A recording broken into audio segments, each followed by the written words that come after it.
नमस्कार। उनकी कलम मेरी आवाज़ में आप सभी का स्वागत है। बड़ों को प्रणाम और छोटों को बहुत सा प्यार। चलिए सुनते हैं कहानी पवित्र ईर्ष्या, जिसे लिखा है सुभद्रा कुमारी चौहान जी ने। विमला अपने बगीचे में माली के साथ तरह तरह के फूल और पत्तियों को पहचान रही थी और उन्हीं के साथ खेल रही थी, क्योंकि उसके साथ खेलने के लिए उसके कोई सगे भाई बहन ना थे। आज राखी का त्योहार था। 12 महीने का दिन सभी बच्चे अपने अपने घरों में खेल कूद रहे थे।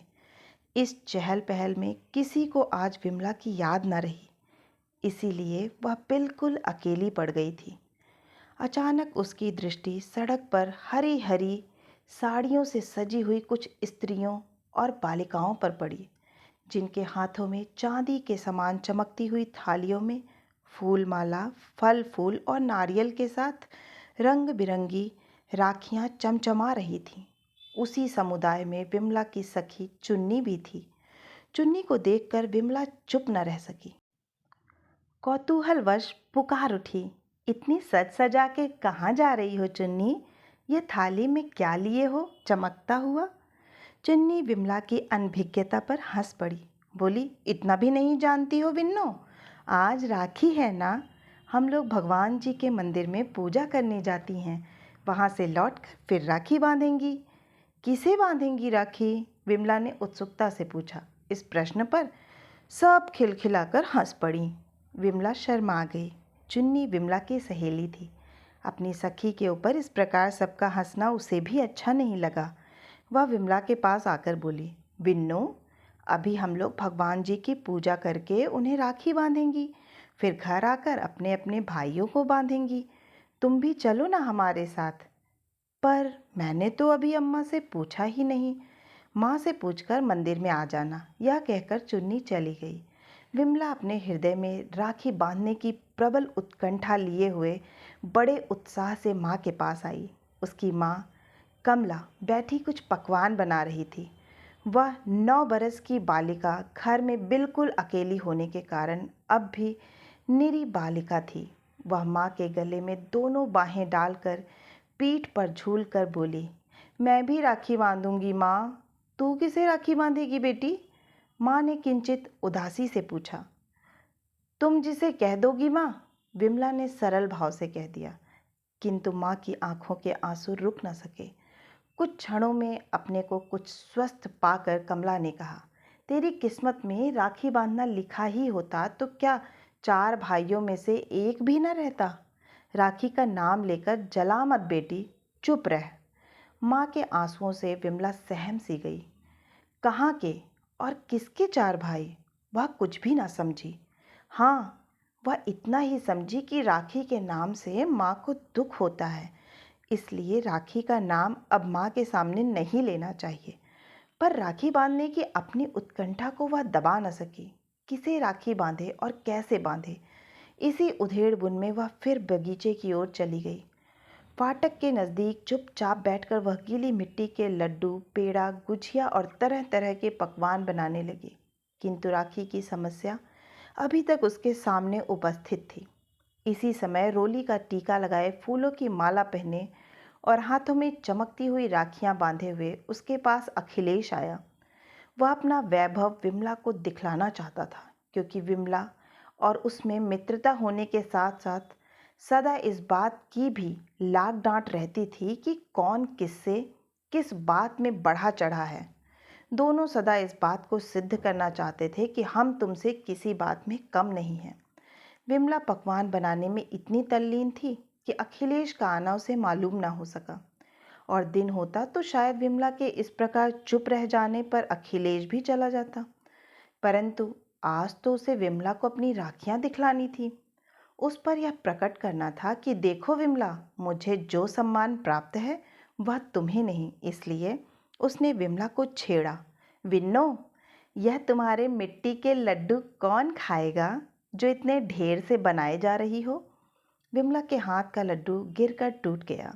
उसने तुरंत अखिलेश की तरफ देखा और अखिलेश ने सर्वज्ञ दृष्टि से अपने हाथों को देखा, जिन पर राखियां चमक रही थीं। विमला अपने पकवानों को भूल गई। फिर वह राखियां उसके दिमाग में झूलने लगी। अखिलेश के पास खड़ी होकर हाथ से मिट्टी झाड़ती हुई बोली, तुम्हें किसने राखी बांधी है अखिल? चुन्नी ने बांधी है और मैंने उसे 1 रुपया दिया है, समझी? अखिलेश ने कहा। कुछ क्षणों तक ना जाने क्या सोचकर विमला बोली, तो तुम मुझसे राखी बंधवा लो अखिल भैया, मुझे रुपए ना देकर अठन्नी ही देना। नहीं भाई, अठन्नी की बात तो झूठी है, मेरे पास इकन्नी है, वह मैं तुम्हें दे दूंगा। पर क्या तुम्हारे पास राखी है? अखिल ने पूछा। विमला कुछ सोचती हुई बोली, राखी तो नहीं है, कौन ला देगा मुझे? आश्वासन के स्वर में अखिलेश बोला, तुम पैसे दोगी तो राखी मैं ही ला दूंगा, वह कोई बड़ी बात नहीं है। पर विन्नो, राखी अकेली नहीं बांधी जाती, राखी बांधने के बाद फल, मेवा और मिठाई भी तो दी जाती है, वह तुम कहाँ से लाओगी? मिठाई मैं माँ से मांग लूंगी और कुछ नींबू बगीचे से तोड़ लूंगी, पर पैसे तो मेरे पास 2 ही हैं, उसमें राखी आएगी क्या? विमला ने पूछा। अखिलेश ने कहा, 2 पैसे में राखी और मिठाई दोनों ला दूंगा विन्ना। अब तुम माँ से मिठाई ना मांगो तो भी काम चल सकता है। विमला चाहती भी यही थी कि किसी प्रकार चुपचाप राखी बंध जाए और माँ ना जान पाए। जब उसे मालूम हुआ कि 2 पैसे में राखी और मिठाई दोनों आ जाएंगी तो उसे बड़ी प्रसन्नता हुई। उधर अखिल राखी लेने गया, इधर विमला फूलों की एक माला एक नन्ही सी थाली में जरा सी रोली और अक्षत रखकर उसकी प्रतीक्षा करने लगी। उसे अधिक प्रतीक्षा ना करनी पड़ी। अखिल 1.5 पैसे की मिठाई और धेले की एक राखी लेकर कुछ ही देर में आ गया। माली के घर से जरा सा मीठा तेल मांगकर एक मिट्टी का दिया जलाया गया और वहीं गोधुली की पवित्र बेला में एक अबोध बालिका ने एक बालक को 2 पैसों से सदा के लिए भाई के रूप में बांध लिया। तिलक लगाकर, अक्षत छिड़क कर विमला ने अखिल को राखी बांधी, फूलों की माला पहनाकर उसे मिठाई खिला दी और अखिल ने उसी समय विमला के हाथ पर इकन्नी रख उसके पैर छू लिए। पैर छूकर वह ज्यों ही ऊपर उठा, सामने विमला की माँ खड़ी थी। उसकी आंखों से आंसू गिर रहे थे। उन्हें याद आ रहा था अखिलेश के साथ का ही उनका बच्चा, यदि आज वह होता तो वह भी 12 साल का होता। सहसा माँ को सामने देख विमला कुछ संकोच में पड़ गई। इकन्नी को मुट्ठी में दबाकर वह चुपचाप एक तरफ खड़ी हो गई। अखिल 2 कदम आगे बढ़कर बोला, चाची, विन्नो ने मुझे राखी बांधी है और मैंने उसे एक इकन्नी दी है। अब यह भी मेरी बहन हो गई है ना चाची? माँ ने अखिल को पकड़कर प्यार से हृदय से लगाते हुए गद्य कंठ से कहा, हाँ, तू हो गया मेरा बेटा अखिल। अखिलेश ने विमला की माँ की बात सुनी या नहीं, किंतु यह अपनी एक बहन के कारण बहुत परेशान रहता था। वह उससे सदा लड़ती थी। वह कुछ चिंतित सा होकर बोला, पर चाची, चुन्नी तो मुझसे बहुत लड़ती है, विन्नो बहन हो गई है, यह भी मुझसे लड़ा करेगी? नहीं रे पगले, सब बहनें नहीं लड़ा करती, माँ ने कहा और दोनों बच्चों को लेकर घर गईं। उस दिन से अखिल के 2 घर हो गए। 2 घरों में उसे माता की ममता, पिता का दुलार और बहन का स्नेह मिलने लगा। इस खिलवाड़ को हुए प्रायः 8 साल बीत गए। विमला अब 17 साल की युवती थी। विमला और अखिलेश दोनों सगे भाई बहन से किसी बात में कम न थे। अब भी हर साल विमला बड़ी धूमधाम से अखिलेश को राखी बांधा करती थी। चुन्नी सगी बहन होकर भी अखिलेश के हृदय में वह स्थान न बना सकी थी जो विमला ने अपने सरल और नम्र स्वभाव के कारण बना लिया था। विमला सरीखी बहन पर अखिलेश को उसी प्रकार गर्व था जिस प्रकार विमला को अखिलेश के समान सुशील, तेजस्वी और मनस्वी भाई के पाने पर था। बीए की परीक्षा में यूनिवर्सिटी भर में फर्स्ट आ जाने के कारण अखिलेश को विदेश जाकर विशेष अध्ययन के लिए सरकारी छात्रवृत्ति मिली और उसे 2 साल के लिए विदेश जाना पड़ा। विदेश जाने के 1.5 साल बाद ही अखिलेश को लाल लिफाफे में विमला के विवाह का निमंत्रण मिला। विमला के विवाह के समाचार से वह प्रसन्न तो हुआ, परंतु वह विवाह में सम्मिलित ना हो सका। इससे उसे कुछ दुख भी हुआ। विमला अपने माता पिता की अंतिम संतान थी। उससे बड़े उसके 4 भाई और 2 बहनें 2-2, 3-3 साल के होकर नहीं रही थीं। ना जाने कितने टोटके, पूजा पाठ और जप तप के बाद वह इस लड़की को किसी प्रकार जिला सके थे। नई सभ्यता की पक्षपातिनी होने पर भी संतान के लिए विमला की माँ ने जिसने जो कुछ बतलाया वही किया। विमला के गले में किसी महात्मा की बताई हुई एक ताबीज अब तक पड़ी थी। तात्पर्य यह कि वह माता पिता दोनों की ही बहुत दुलारी थी। 15वें वर्ष में पैर रखते ही माँ को उसके विवाह की चिंता हो गई थी, पर बाबू अनंतराम कुछ लापरवाह से थे। विवाह का ध्यान आते ही वे सोचते, एक ही तो लड़की है, वह भी चली जाएगी तो घर तो जंगल हो जाएगा। जितने दिन विवाह टले उतने ही दिन अच्छा है। इसी से वह कुछ बेफिक्र से रहते थे। इसके अतिरिक्त उन्हें विमला के योग्य कोई वर ना मिलता था। वर अच्छा मिलता तो घर मन का ना होता, और घर अच्छा मिलता तो वर में कोई ना कोई बात ऐसी रहती जिससे वह विवाह करने में कुछ हिचकिचाते थे। उनके मकान में कुछ ही दूर पर गंगा अपनी निर्मल धारा में तेज से बहा करती थी। प्रायः वहाँ के सब लोग रोज गंगा में ही स्नान करते थे। विमला भी अपनी माँ के साथ रोज गंगा नहाने जाती थी। एक दिन प्रातःकाल दोनों माँ बेटी नहाने गई थी। अचानक विमला का पैर फिसला और वह बह चली। माँ पुत्री को बचाने के लिए आगे बढ़ी, किंतु बचाना तो दूर, वह स्वयं भी बहने लगी। घाट पर किसी व्यक्ति की नज़र उन पर नहीं पड़ी, इसीलिए दोनों माँ बेटी बहती हुई पुल के नज़दीक पहुँच गईं। पुल के ऊपर से कुछ कॉलेज के विद्यार्थी घूमने निकले थे। एक की नज़र इन असहाय स्त्रियों पर पड़ी। वह फौरन कूद पड़ा। बहुत अच्छा तैराक होने के कारण अपने ही बाहुबल पर वह दोनों माँ बेटी को बाहर निकाल लाया। उसकी सहायता के लिए दूसरे विद्यार्थी भी घाट पर आ गए थे। कोई डॉक्टर के लिए दौड़ा और कोई मोटर के लिए। कुछ देर में माँ तो होश में आ गई, पर विमला स्वस्थ ना हुई। इसी बीच अनंतराम जी के पास भी खबर पहुंची। वे भी दौड़ते हुए आए। कमला और विमला अभी तक नहाकर वापस न गई थीं। उन्हें रह रह कर आशंका हो रही थी कि कहीं वे ही न हो। घाट पर पहुंचकर देखा तो आशंका सत्य निकली। मोटर पर कमला और विमला को बैठाकर वे घर आए। वे अपने उपकारी उस विद्यार्थी को भी ना भूले जिनसे उनकी स्त्री और कन्या को डूबने से बचाया था। अनंतराम जी के आग्रह से विनोद को भी उनके घर तक आना पड़ा। विमला कई दिनों तक बीमार रही। विनोद प्रायः रोज उसे देखने आता रहा। इसी बीच अनंतराम ने विनोद का सब हाल मालूम कर लिया और उन्होंने विनोद को सब प्रकार से विमला के योग्य समझा।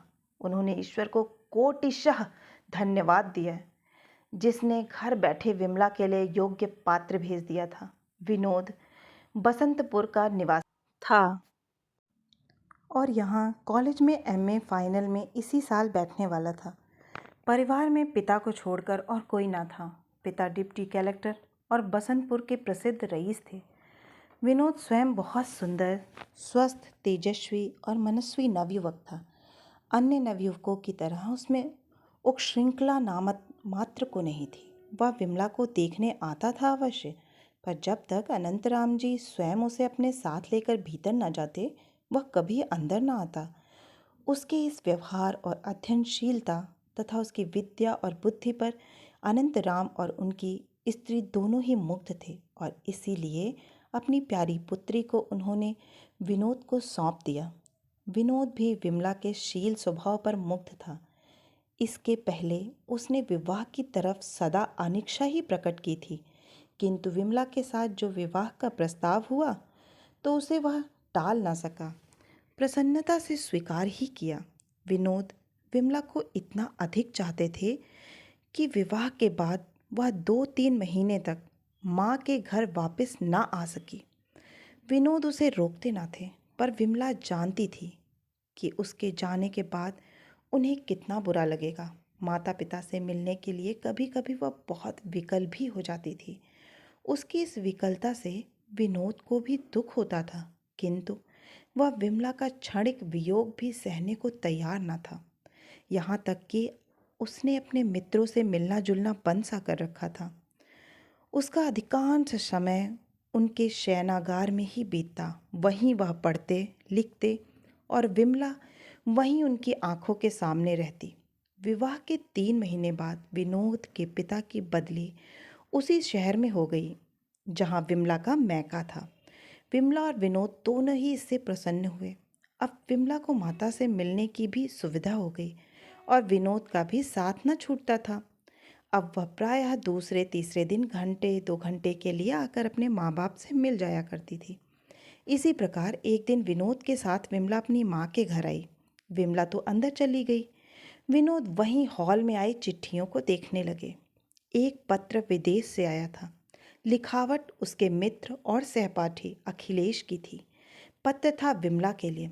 विनोद ने उत्सुकता से पत्र को खोला, जिसमें लिखा था, प्यारी विन्नो, अब तो तुम्हारे पत्रों के लिए बड़ी लंबी प्रतीक्षा करनी पड़ती है। क्या तुम्हें पत्र लिखने तक का अवकाश नहीं मिलता? अपने नए साथी के कारण तो मुझे नहीं भूली हो जा रही हो। यदि ऐसा होगा तो भाई मेरे साथ अन्याय होगा।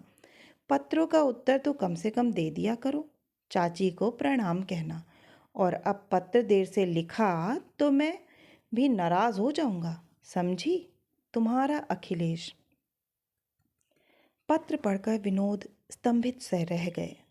वह समझ न सके कि कब और कैसे अखिलेश की विमला से पहचान हुई। 2 साल पहले 7 साल तक अखिलेश ने उनके साथ ही पढ़ा। उसने कभी भी विमला का जिक्र उनसे नहीं किया और ना विवाह के बाद आज तक विमला ने भी कुछ अखिलेश के विषय में उनसे नहीं कहा। और अब पत्र आते हैं तो विमला के मैके के पते से। पत्र की भाषा तो यही प्रकट करती है जैसे दोनों बहुत दिनों से बहुत घनिष्ठ मित्र के रूप में रहे हैं। वे गहरी चिंता में डूब गए। आज पहली बार विमला उन्हें कुछ दोषी सी जान पड़ी। उसे विनोद से अखिलेश के विषय में सब कुछ कह देना चाहिए था। अखिलेश के प्रति भी आज विनोद के हृदय में एक प्रकार के ईर्ष्या जनित भाव जागृत हुए। फिर पत्र पढ़ने के बाद वे अंदर ना जा सके। पत्र को जेब में रखकर चुपचाप अपने घर चले आए। विमला ने विनोद की कुछ देर तक प्रतीक्षा की। जब वे अंदर ना गए तब उसने आकर बैठक में देखा। वहाँ भी उन्हें ना पाकर वह समझी कहीं गए होंगे। किंतु जब 2 घंटे तक विनोद ना लौटे तो वह घबराई और अपनी माँ की कार में बैठकर ससुराल आ गई। A reserved love makes a suspicious husband, यह कहावत विनोद पर अक्षरशः चरितार्थ होती थी। वे विमला को जितना ही अधिक प्यार करते थे उतना ही उन्हें उस पर संदेह भी होता था। नौकर चाकर से भी विमला का बात करना उन्हें अच्छा ना लगता था। वे विमला पर अपना एक छत्र अधिकार चाहते थे। वे तो कदाचित यहाँ तक चाहते थे कि विमला को किसी प्रकार बहुत ही छोटे आकार में परिवर्तित करके अपने पॉकेट में रख लें, जिसमें वही केवल विमला को देख सकें, वहाँ तक और किसी की पहुँच ही ना हो सके। विमला घर आई तब वे अपनी खाट पर लेटे थे। उन्होंने जानबूझकर अखिलेश की एक फ़ोटो निकालकर अपनी चारपाई पर रख ली थी। विमला ने पहुंचकर पति का चेहरा देखा। देखते ही पहचान लिया कि इन्हें किसी प्रकार का मानसिक कलेश हो रहा है। वह उनके पास पहुंचकर खाट पर बैठ गई। बैठते ही उनकी दृष्टि अखिलेश की फोटो पर पड़ी। कुछ हर्ष, कुछ कौतूहल से पति की उदासी का कारण पूछना तो भूल गई। अखिलेश का चित्र उठाकर फौरन पूछ बैठी, यह फोटो तो अखिलेश का है, यहाँ कैसे आया? तुम इन्हें जानते हो? जानता हूँ, कह के विनोद ने करवट फेर ली। विमला की तरफ पीठ और दीवार की तरफ मुंह करके वे अपनी वेदना को चुपचाप पीने लगे। तुम इन्हें जानते हो तो अभी तक मुझसे कहा क्यों नहीं? विमला ने फिर पूछा। विनोद ने कोई उत्तर ना दिया। इसके बाद विमला को फिर कुछ पूछने का साहस ना हुआ। वह वहीं एक तरफ विनोद के पैरों को सहलाने लगी। विनोद ने अपने पैरों को जोर से खींच लिया। विमला समझ गई कि नाराज़गी उसी पर है। वह विनोद के स्वभाव को इतने दिनों से बहुत अच्छी तरह जानती थी। विनोद जो उस पर पग पग पर संदेह करते थे, उससे भी वह छिपा ना था। किंतु विनोद का हृदय कितना सच्चा, कितना गंभीर और कितना उदार है, यह भी वह भली भांति जानती थी। पति का संदेह मिटाने के लिए वह नम्र स्वर में बोली, देखो, किसी तरह का संदेह ना करना। अखिलेश मेरा भाई है, समझे? सब समझ लिया, विनोद ने रुखाई से उत्तर दिया। विमला ने फिर अपने उसी नम्र स्वर से पूछा, और तुम वहाँ से चुपचाप मुझे छोड़कर क्यों चले आए?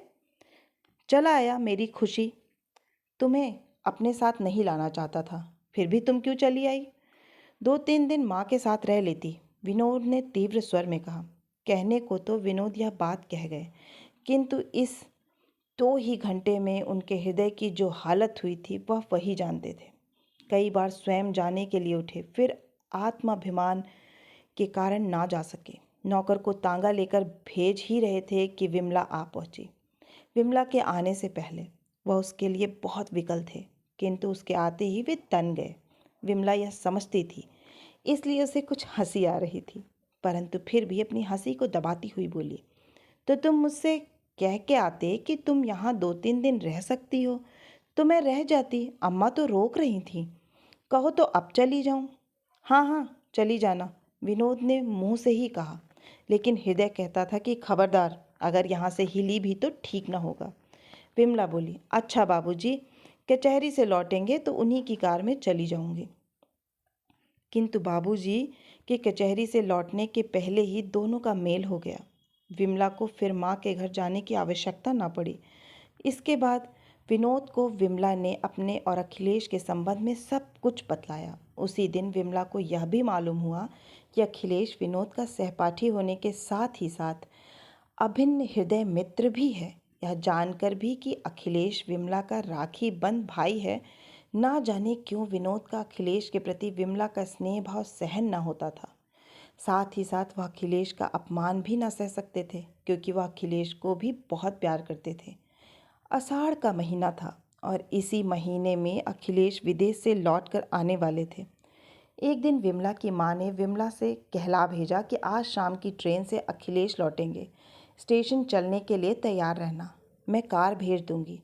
विनोद कहीं बाहर गए थे। लौटने के बाद जलपान करके बैठे तो विमला ने उनसे कहा, आज अखिल भैया आएंगे, स्टेशन चलने के लिए तैयार रहना, अम्मा कार भेज देंगी। मैंने तुमसे कब कहा था कि मैं स्टेशन जाऊंगा, जो तुम मुझसे तैयार रहने के लिए कह रही हो? मेरे पास ना अखिलेश ने सूचना भेजी है और ना मैं आऊँगा। तुम्हारे पास सूचना आई है तो तुम चली जाना, विनोद ने कहा और अपना कोट उठाकर फिर बाहर जाने के लिए तैयार हो गए। उन्हें रोकती हुई विमला ने फिर नम्र स्वर में कहा, सूचना नहीं भी आई तो चलने में क्या हुआ, तुम्हारे मित्र ही तो हैं। चलने में क्या हुआ, इसका उत्तर मैं नहीं दे सकता। नहीं जाना चाहता, यही काफ़ी है। कहते हुए विनोद फिर आगे बढ़े। विमला ने उनको उनका कोट पकड़ लिया, बोली, तुम नहीं जाओगे तो सब लोग बुरा मानेंगे। चलो हम लोग स्टेशन से अपने घर आ जाएंगे। उनके घर ना जाएंगे बस, विनोद ने चिढ़ कर कहा। क्यों सिर खाए जाती हो विन्नो, एक बार कह तो दिया कि मैं ना जाऊंगा। तुम्हारा भाई है, तुम खुशी से जाओ, मैं तुम्हें नहीं रोकता। तुम ना जाना चाहती हो तो तुम्हें जाने के लिए मैं विवश नहीं करता, फिर तुम ही क्यों चलने के लिए मुझ पर इतना दबाव डाल रही हो? कहते हुए कोट छुड़ाकर विनोद चल दिए। विमला चुप हो गई। उसने आज ही अनुभव किया कि विवाह के बाद स्त्री कितनी पराधीन हो जाती है। उसे पति की इच्छाओं के सामने अपनी इच्छाओं और मनोवृत्तियों का किस प्रकार दमन करना पड़ता है। वह जानती थी कि विनोद बार बार जाने के लिए कहते हैं अवश्य, पर यदि वह सचमुच चली जाए तो उन्हें कितनी मानसिक वेदना होगी। उसके जाने का परिणाम कितना भयंकर होगा। नियत समय पर कार आई, पर विमला उतरकर नीचे भी ना गई। ऊपर से ही दासी के द्वारा कहला भेजा कि सर में बहुत दर्द है, इसलिए वह स्टेशन ना जा सकेगी। स्टेशन पर उतरते ही सबसे पहले अखिलेश ने विमला के विषय में पूछा और उसे अस्वस्थ जानकर उन्हें दुख हुआ। सबसे मिलजुल कर वह स्टेशन से सीधे विमला के घर आए। विमला स्टेशन ना गई थी, फिर भी उसे पूर्ण विश्वास था कि उसे स्टेशन पर ना पाकर अखिलेश सीधे उससे मिलने आवेंगे। इसलिए वह अपने छज्जे पर से उत्सुक आंखों से मोटर की प्रतीक्षा कर रही थी। उसने अपनी माँ की मोटर दूर से देखी और दौड़कर नीचे आ गई। उसे याद ना रहा कि वह सिर दर्द का बहाना करके ही स्टेशन नहीं जा सकी है। विमला ने देखा विनोद और अखिलेश साथ ही मोटर से उतरे। उनकी माँ उन्हें छोड़कर बाहर से ही चली गई। वह पुरानी प्रथा के अनुसार बेटी के घर जाना अनुचित समझती थी। विमला उन्हें ड्राइंग रूम में ही मिली। उसे देखते ही अखिलेश ने स्नेहसिक्त स्वर में उससे पूछा, कैसी दुबली हो गई हो विन्नो, क्या बहुत दिनों से बीमार हो? देखो अब मैं आ गया हूँ, अब तुम बीमार ना रहने पाओगी। विमला हंस पड़ी, बोली, अखिल भैया, तुम्हें तो मैं सदा दुबली ही दिखा करती हूँ, पर तुम कितने दुबले हो गए हो। तुम्हारा स्वस्थ स्वास्थ्य भी तो बहुत अच्छा नहीं जान पड़ता। इसी प्रकार बहुत सी आवश्यक अनावश्यक बातों के बाद अखिल ने विनोद की पीठ पर एक हल्का सा हाथ का धक्का देते हुए कहा, और क्यों बे पाजी, मुझसे बिना पूछे तुझे मेरे बहनोई बनने का दुस्साहस कैसे हो गया। विनोद हंसता हंसता बोल पड़ा, अखिल यार, इतने दिनों तक विदेश में रहकर भी तुम निरे बुद्धू ही रहे। कहीं ऐसी बातें भी किसी से पूछ कर की जाती हैं। अखिल भी हंस पड़ा। रात अधिक हो चुकी थी, इसीलिए वह घर जाने के लिए उठे। विमला ने उनसे जाते समय पूछा, अब कब आओगे अखिल भैया। तुम जब कह दो बिन्नो, अखिल ने उत्तर दिया। विमला ने उनसे दूसरे दिन फिर आने के लिए कहा। इसके बाद अखिल अपने घर गए। विनोद को विमला का अखिल के प्रति इतना प्रेम प्रदर्शित करना, इस प्रकार अनुरोध से बुलाना अच्छा न लगा। वे बोले तो कुछ नहीं, पर उनकी प्रसन्नता उदासी में परिणत हो गई।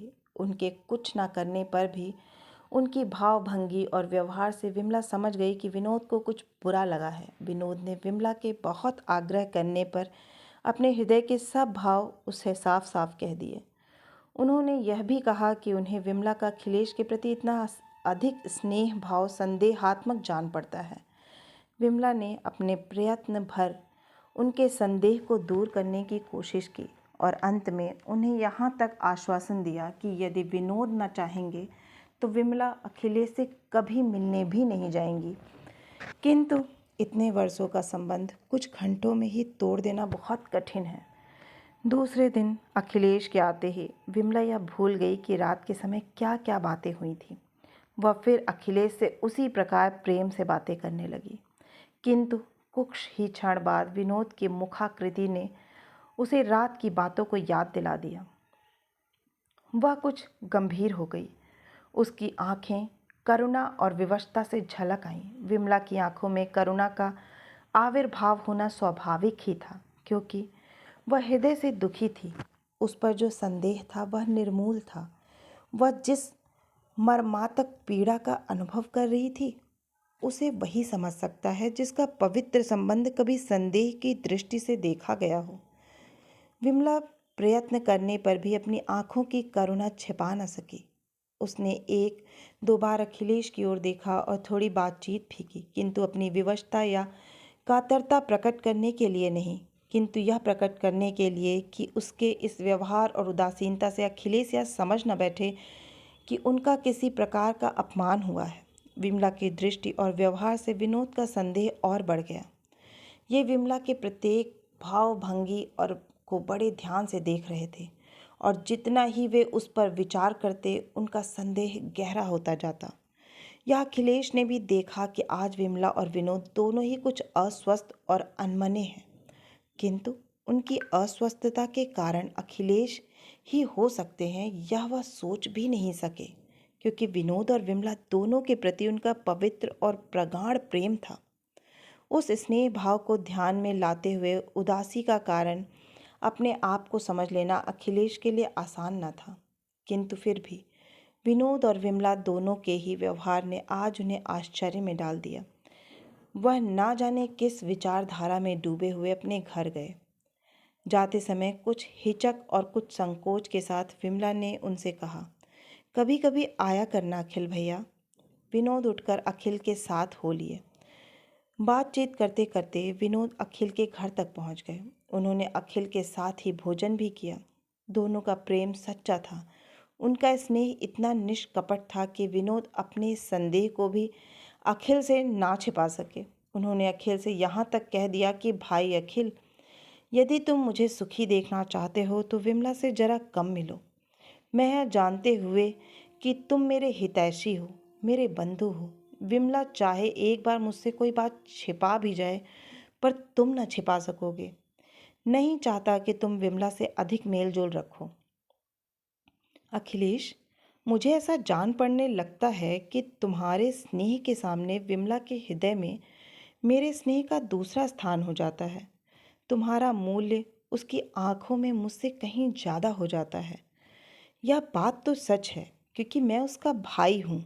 अखिलेश ने किंचित मुस्कुरा कर कहा। फिर वह गंभीर होकर बोले, विनोद, तुम जैसा चाहो। मैं विमला से मिलने के लिए बहुत उत्सुक भी नहीं हूँ, और यदि तुम चाहो तो मैं यह स्थान ही बदल दूँ, कहीं और चला जाऊँ। अभी लौटे दिन ही कितने हुए हैं, सर्विस दूसरी जगह भी तो कर सकता हूँ। विनोद घबरा कर बोल उठे, नहीं अखिल, तुम यहाँ से कहीं जाओ मत। भाई, तुम 2 साल के बाद तो लौटे हो, फिर पिता की बदली यहाँ हो गई, तो सौभाग्य से हम दोनों को फिर से साथ साथ रहने का अवसर मिला है। उसे मैं व्यर्थ ही नहीं जाने देना चाहता। यहाँ रहकर क्या तुम विमला से मिलना जुलना कम नहीं कर सकते? अरे भाई, तुम जो कहो सब कर सकता हूँ, पर 12 बज रहे हैं, जाओ, सोने भी दोगे या नहीं? अखिल ने हंसते हुए कहा। इसके बाद विनोद गए अपने घर और अखिल अपने बिस्तर पर।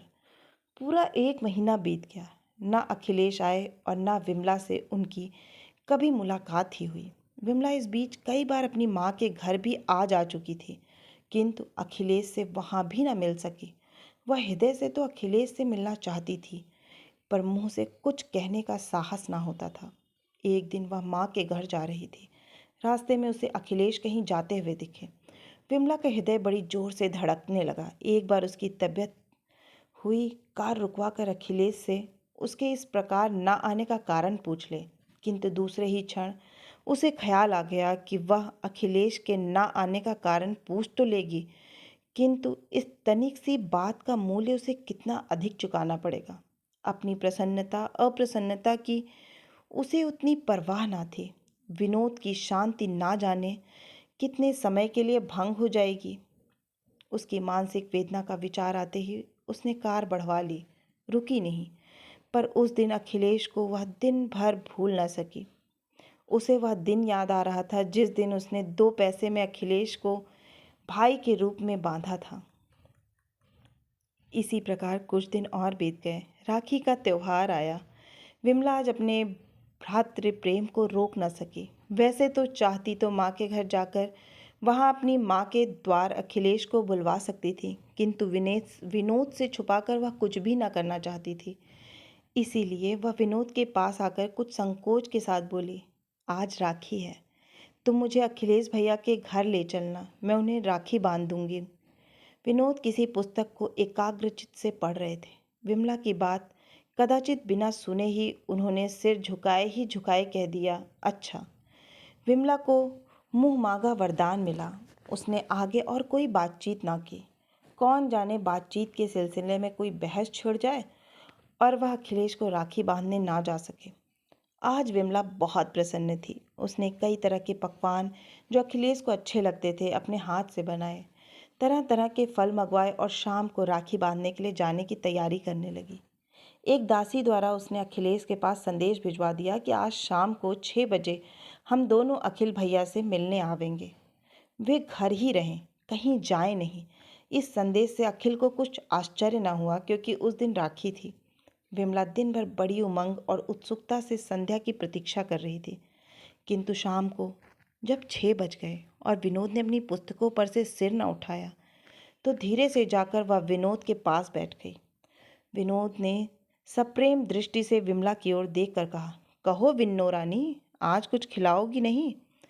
विमला ने तुरंत अपने बनाए हुए कुछ पकवान तस्तरी में लाकर रख दिए। विनोद ने उन्हें खाया। विनोद को इतना प्रसन्न देखकर विमला का साहस बढ़ गया था। बोली, देखो 6 से 6:30 बज गए, अखिल भैया के घर पर कब चलोगे? विनोद की हंसी कुछ मिश्रित उदासीनता में परिणित हो गई। दृष्टि का प्रेम भाव तिरस्कार में बदल गया। कुछ क्षण तक चुप रहकर वे रूखे स्वर में बोले, मैं तो ना जाऊंगा, तुम जाना चाहो तो चली जाओ। विमला को जैसे काट सा मार गया। वह विनोद के इस भाव परिवर्तन को समझ न सकी। कुछ चिढ़कर बोली, तुम्हें सवेरे ही कह देना था कि ना चलेंगे, तो मैं खबर ही ना भिजवाती। मैंने तो नहीं कहा था कि मैं तुम्हारे साथ अखिल के घर चलूँगा, पर तुमने खबर भिजवा दी हो तो चली जाओ, मैं रोकता नहीं।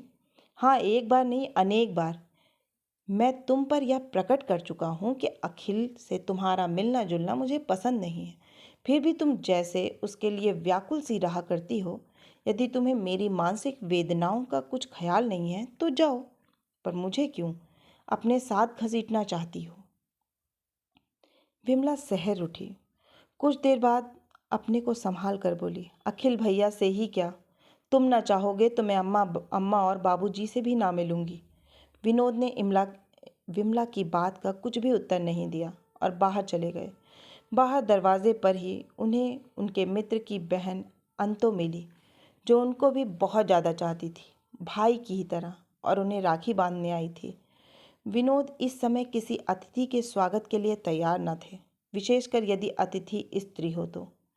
अभी अभी वह विमला को अखिल से ना मिलने के लिए तेज बातें कह चुके थे। दूसरे ही क्षण किसी दूसरी स्त्री के साथ, जो विनोद की वैसी ही बहन हो जैसी विमला अखिल की, विमला के पास जाने में उन्हें कुछ संकोच सा हुआ। पर वह अंतों को टाल भी तो ना सकते थे। वह उसे लिए हुए विमला के पास जाकर जरा कोमल स्वर में बोले, विनो, या अंतो राखी बांधने आई हैं, इन्हें बैठा लो। विमला ने उठकर आदर और प्रेम से अंतों को बैठाया तो अवश्य, परंतु कुछ अधिक बातचीत ना कर सकी। अंतो विनोद के ही पास बैठकर इधर उधर की बातें करने लगी। विमला ने उनकी बातचीत में किसी प्रकार हिस्सा न लिया, यहाँ तक कि उनसे कुछ दूर बैठकर पान बनाने लगी। और दिन होता तो शायद विनोद से अधिक विमला ही अंतों से बातचीत करती, किंतु आज वह बड़ी व्यथित सी थी, इसलिए चुप रही। उसकी इस उदासीनता से विनोद ने अंतों का अपमान, घर में आई हुई एक स्त्री अतिथि का अपमान समझा। वे मन ही मन चिढ़ उठे, पर कुछ बोले नहीं। राखी की रस्म अदा होने पर विमला अंतो और विनोद दोनों के लिए थालियां परोस लाई। अंतो ने विमला से भी भोजन करने का आग्रह किया, किंतु तबीयत ठीक न होने का बहाना करके विमला ने भोजन करने से इनकार कर दिया। अब विनोद भी अपने क्रोध को ना संभाल सके, तिरस्कार सूचक स्वर में बोल उठे, तबीयत क्यों खराब करती हो, अब भी समय है, राखी बांधने चली जाओ। अंतो कुछ समझी नहीं, मुस्कुरा कर बोली, राखी बांधने कहाँ जाओगी भौजी, चलो खाना पहले खा लो फिर चली जाना। विमला तो कुछ ना बोली, पर विनोद फिर उसी स्वर में बोले, तुम क्या जानो अंतो, आदमी तो वह जो इशारे से समझ जाए। आज त्योहार का दिन और यह जाएगी अखिलेश के घर उसे राखी बांधने। जो लोग अपने घर आवेंगे वे कदाचित दीवारों से बातचीत करेंगे, और फिर क्या अखिलेश को यह घर मालूम नहीं है, चाहते तो आ ना सकते थे। अंतो कुछ घबरा सी उठी, बोली, जाने भी दो भैया, त्योहारों के दिन गुस्सा नहीं करते। विमला चुपचाप हाथ में सरौता सुपारी ज्यों की त्यों लिए बैठी थी। पान सामने पड़े थे, उसकी आंखों से बर आंसू गिरे जा रहे थे। विनोद को विमला का यह बर्ताव बहुत खल रहा था। अंतों की बात के उत्तर में वह फिर उसी क्रोध भरे स्वर में बोले, त्योहार के दिन गुस्सा तो नहीं किया जाता अंतो, पर रोया जाता है। सो मैं अपनी किस्मत को रोता हूँ। पिताजी ने ना जाने कब का बैर निकाला, जो नाहक ही बैठे बैठाए मेरे गले में यह बला बांध दी। देख रही हो ना, खाना इसी प्रकार तो खिलाया जाता है। हमारे सामने थालियां परोस कर वे आंसू बहा रही हैं, तो हम लोग भी मर भूखे नहीं हैं, खाना दूसरी जगह भी तो खा सकते हैं। कहते हुए विनोद अंतों का हाथ पकड़कर थाली पर से उठ गए। विमला ने किसी को रोका नहीं। उसकी मानसिक स्थिति पागलों से भी खराब थी। उसने राखियों को उठाकर दूर फेंक दिया, फल और मिठाई उठाकर नौकरों को दे दी। माला को मसल कर दूर फेंक कर वह खाट पर गिर पड़ी और फूट फूट कर रोने लगी। अखिल का पवित्र प्रेम, उनका मधुर व्यवहार, उन दो नन्हे नन्हे अबोध बच्चों के द्वारा राखी का अभिनय, एक एक करके अतीत की सब स्मृतियां उसके सामने साकार बनकर खड़ी हो गई। आज उसकी वही स्नेहलता, जिसे दो नन्हे नन्हे अबोध बालकों ने अपनी पवित्रता पर आरोपित किया था, तरुण हृदयों ने अपनी दृढ़ता से मजबूत बनाया था, एक मिथ्या संदेह के आधार पर निर्दयता से कुचली जा रही थी। विमला कांप उठी। वह पलंग पर उठकर बैठ गई। अपने आप ही बोल उठी, हे ईश्वर, तू साक्षी है, यदि मैं अपने पद से जरा भी विचलित हूँ तो मुझे कड़ी से कड़ी सजा देना। पतिव्रत धर्म, स्त्री धर्म तो यही है, न कि पति की उचित अनुचित आज्ञाओं का चुपचाप पालन किया जाए। वह मैं कर रही हूँ विधाता, पर इतने पर भी यदि मेरी दुर्बल आत्मा अपने किसी आत्मीय के लिए पुकार उठे तो मुझे अपराधिनी न प्रमाणित करना। इसी समय माँ की भेजी हुई मिष्टान्नी, फल, मिठाई और मेवा इत्यादि लेकर आई। विमला भरी तो बैठी ही थी, मिष्टान्नी को देखते ही बरस पड़ी। अपने क्रोध भरे स्वर में कहा, मिष्टान्नी, यह सब क्यों ले आई हो? ले जाओ, मैं क्या करूँगी लेकर। माँ से कहना मेरे लिए कुछ भेजा न करें। समझ लें आज से बिन्ना मर गई। मिष्टान्नी कुछ देर तक स्तंभित सी खड़ी रही। उसकी समझ में ना आया कि क्या करे। विमला को इस रूप में उसने कभी देखा ना था। इसी समय विमला की दूसरी डांट से मिष्टान्नी की चेतना जागृत हो उठी। विमला ने अपना क्रोध फिर उसी पर उतारा। बोली, जाती हो कि खड़ी ही रहोगी? बेचारी मिष्टान्नी को कुछ कहने का साहस न हुआ। डरते डरते थाली वहीं मेज पर धीरे से रखकर वह जाने लगी। विमला ने पुकारा, यह थाली उठाए लिए जाओ मिष्टान्नी। मिष्टान्नी ने चुपचाप थाली उठाई और चली गई। विमला की माँ से उसने विमला के कहे सारे वाक्य दोहरा दिए। विमला की माँ यह सब सुनकर घबरा उठी। पुरानी प्रथा के अनुसार बेटी की दहली के भीतर पैर रखना अनुचित है, इसका उन्हें ख्याल न रहा। उसी समय वह कार में बैठकर विमला के पास पहुंच गई। इस समय तक विमला रो धोकर कुछ शांत हो बैठी थी। सोच रही थी कि नाहक ही माँ के घर की चीज़ें वापस भेजी, मिष्टान्नी से अनावश्यक बातें कह के बुरा ही किया। वह आखिर क्या समझें? समझ भी गई तो क्या कर सकती हैं? वह माँ से कहेगी और माँ को दुख होगा। अगर बाबू को मालूम हुआ तो? अनंतराम जी की वेदना के स्मरण मात्र से विमला फिर रो उठी। इसी बीच उसकी माँ ने वहाँ प्रवेश किया। माँ को देखते ही उसका रहा सहा धीरज जाता रहा। माँ से लिपटकर वह खूब रोई। माँ बेटी दोनों बहुत देर तक बिना कुछ बोले चाले रोती रहीं। अंत में कमला ने किसी प्रकार विमला को शांत किया। माँ के बहुत पूछने पर विमला ने माँ को सब कुछ बतला दिया। इस बात से कमला को कष्ट ना हुआ तो सो बात नहीं थी, परंतु विमला को वह किसी प्रकार शांत करना चाहती थी। इसलिए अपनी मार्मिक वेदना को हृदय में ही छिपाकर वह शांत स्वर में विमला को समझाती हुई बोली, बेटी, विनोद की बातों का तुम्हें बुरा ना मानना चाहिए। इतना तो समझा करो कि वे तुम्हें कितना अधिक प्यार करते हैं। तुम्हारे ऊपर यदि विनोद का इतना अधिक स्नेह ना होता तो वे तुम्हारी इतनी नन्ही नन्ही बातों को इतनी बारीकी से देखते भी तो नहीं। माँ की बातों से विमला को कुछ सांत्वना मिली हो चाहे नहीं, पर वह कुछ बोली नहीं। बहुत रात तक विनोद की प्रतीक्षा करने पर भी जब विनोद ना लौटे तो कमला विमला को समझा बुझाकर अपने घर चली आई। विनोद अखिलेश के घर चले गए थे, इसीलिए उन्हें घर लौटने में कुछ देरी हो गई। जब विनोद अकेले ही अखिलेश के घर पहुंचे तो वे कुछ चकित से हुए, परंतु विमला के विषय में स्वयं वह कुछ न पूछ सके। विनोद को ही यह विषय छेड़ना पड़ा।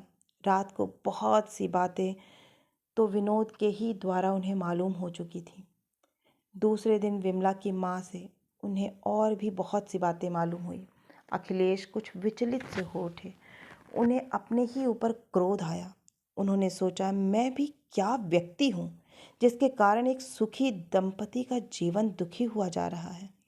उन्हें कोई प्रतिकार न सोच पड़ा और अंत में वह एक निश्चय पर पहुंचे। इधर कुछ दिनों से वे यहीं कॉलेज में प्रोफेसर हो गए थे। उन्होंने एक पत्र कॉलेज के प्रिंसिपल को लिखा और दूसरा लिखा विनोद के लिए। कॉलेज का पत्र उसी समय कॉलेज भेजकर दूसरा पत्र नौकर को देकर समझा दिया कि शाम को वह विनोद को दे आवे। नौकर बाजार गया था। रास्ते में विनोद से उसकी भेंट हुई। सोचा कि शाम को फिर इतनी दूर आने का झगड़ा कौन रखे, ये मिल गए हैं तो पत्र यहीं दे दूं। चिट्ठी निकाल विनोद को देकर वह आगे निकल गए। पत्र पढ़ते ही विनोद घबरा गए। रात से विमला की तबीयत खराब थी। वे डॉक्टर बुलाने आए थे। अब उन्हें डॉक्टर की याद न रही। वे सीधे अखिलेश के घर की तरफ दौड़े। अखिलेश घर पर ना मिले। उन्हें देखने कॉलेज गए, किंतु वहाँ अखिलेश तो ना मिले। हाँ, हर एक की ज़बान पर बिना किसी कारण ही दिए हुए अखिलेश के इस्तीफे की चर्चा अवश्य सुनाई दे रही थी। विनोद ने जाकर प्रिंसिपल से अखिलेश का इस्तीफा वापस लिया और उनसे कहा कि अखिलेश से मिलकर वह इस्तीफे से विषय में अंतिम सूचना देंगे।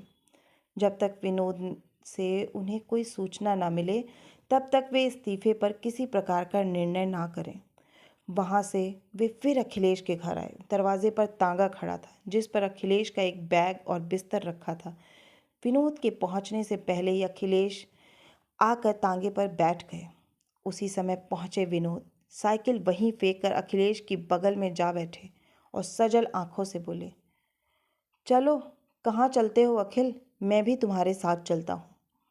अखिलेश की भी आंखें भर आईं। वे कुछ क्षण तक कुछ बोल न सके। अंत में वे किसी प्रकार अपने को संभाल कर बोले, तुम पागल हो विनोद। तुम्हें मेरे साथ चलने की क्या ज़रूरत है? ज़रूरत? ठहरो, तुम्हें अभी बतलाता हूँ। पर तुम यह समझ लो कि मैं तुम्हारा साथ स्वर्ग और नरक तक भी नहीं छोड़ूंगा। यह देखो, तुम्हारा इस्तीफा है। कहते हुए विनोद ने जेब से अखिलेश का लिखा हुआ इस्तीफा निकालकर टुकड़े टुकड़े करके फेंक दिया और तांगा अपने मकान की तरफ मुड़वा लिया। नौकर अखिलेश का सामान विनोद के आदेशानुसार विनोद के कमरे में ही ले जाकर रख आया। विमला समझ न सकी कि विनोद का ऐसा कौन सा आत्मीय आया है जो इन्हीं के कमरे में ठहराया जाएगा। इसी समय सीढ़ियों पर विनोद ने आवाज़ दी, विन्नो, यह डॉक्टर आया है। आशा है कि यह कहानी आपको बहुत ही रोचक लगी होगी। अगर आपको यह कहानी पसंद आई है तो एक लाइक करें, अपनों के साथ शेयर करें और अगर आप इस चैनल पर नए हैं तो इस चैनल को सब्सक्राइब करना ना भूलें। फिर मिलती हूँ एक नई कहानी या कविता के साथ। तब तक के लिए आप सभी का बहुत बहुत धन्यवाद।